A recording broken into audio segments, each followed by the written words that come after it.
สบายดีเนาะนี่เราลงมาเทสเบิงปืนตัวนี่เนาะเทคติคอเนาะเทคติคอหรือเทคติโกนี่เขายิงอยู่อันนั่นแหละประมาณนั่นแหละกองบ่เจียงกองบ่เป็นประมาณ20ไปแมตมาเบิ่งกันกลุ่มดีป่ะอันนี้4 นัดไปเบิ่งบอลยิงเลย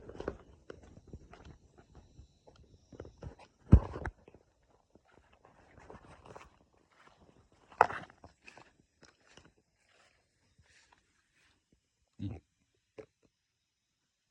4 นัดเขายิง4 นัดสำนี้รวม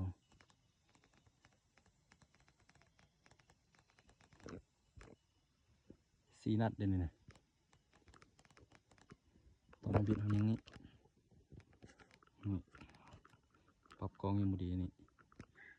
มันเอาปรับกองใส่4 นัดถือว่าโอเค